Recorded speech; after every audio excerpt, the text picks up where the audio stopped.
Hello and welcome to Fair Rugby on Fair Sport. For today's preview, as Italy have named their side to take on the Springboks, and a very interesting side, looking to counter the bomb squad seems to be the big takeaway. As a couple of changes for Italy, but very much sticking with pretty much the entire 23. Only one new player into the 23, but a bit of a rejig, especially with the front rows. And I think a lot of that comes down to try and countering the pretty epic bench that the Springboks have named. Before we look at the two teams, please do smash a like on the video. Please do subscribe to the channel as well. It's a very important game for South Africa. And on my live stream for the during the week, I said it's not enough for South Africa just to beat Italy, and that's not a disrespectful thing to Italy. And I think that it's actually going to be very difficult to do more than just beat Italy.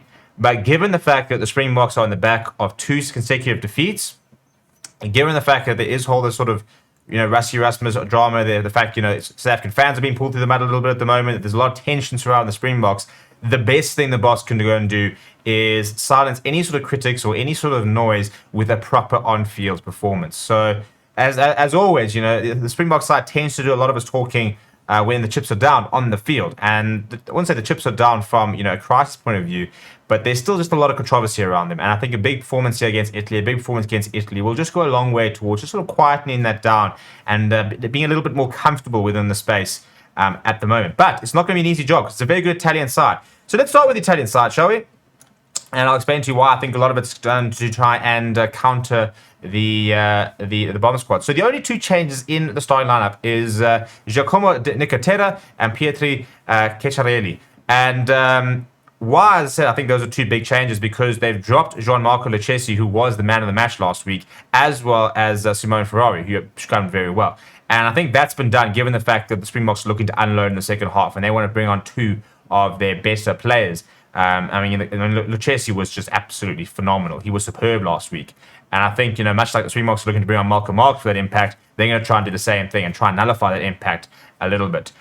So Daniele Fascetti keeps his side, but as I said, Nicotera and Ceccarelli into the front row, Nicola Canone and Federico Razza in the second row, and both very good players. Federico Razza gets to do a lot of hard work, but also got a bit of flair to him. Very underrated, I think. And then it's a very impressive loose trio. Sebastian Negri, Michel Lamaro, who is that very inspirational sort of captaincy figure, lead by example, will go into do the hard yards, and a young captain as well.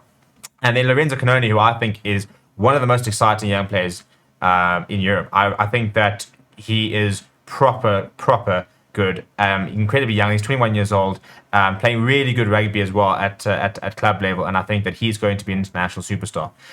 Stephen Varney, the Gloucester scrum half, starts next to Marcel Allen. No, Paulo got busy this weekend, which is a bit sad because I quite enjoy watching him play. But lots of danger in the likes of Monty Ioane, Joan Nature Briggs, very good players. Luca Moresi in the inside centre, Pierre Bruno, and then World Breakthrough Player nominee of the year, Andrew Capuzzo in that 15. You've got something that the Springboks going to have to watch very carefully.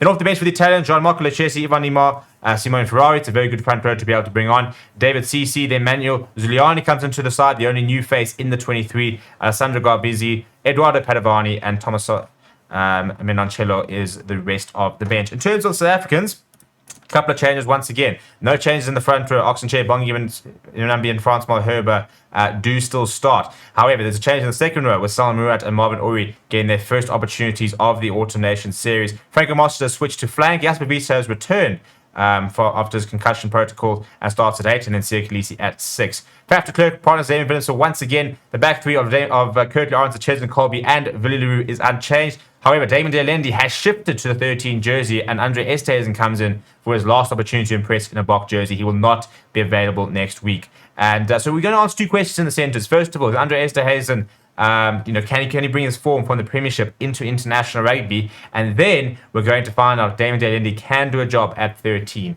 Which I think from a depth perspective is quite an important answer. Off the bench, Malcolm Mark, Stephen Kitsov, Vincent Koch, Evan Etzebeth, Quagga Smith, Evan Roos. Evan Roos does make the 23, will be coming on, and it's a pretty incredible bench. Probably one of the strongest benches ever named by a Springbok coach. Then you've got Kubus Reinach and Mali Liebok. Mali Liebok retained, despite us going down to a 6-2 split. Kubus Reinach continued to be backed ahead of Jaden Hendricks, so he's dropped off the radar for now. To be able to bring on Etzebeth, Quagga Smith, Evan Roos, in and amongst that incredible front row. Probably the strongest 6-2 split we've had since the World Cup.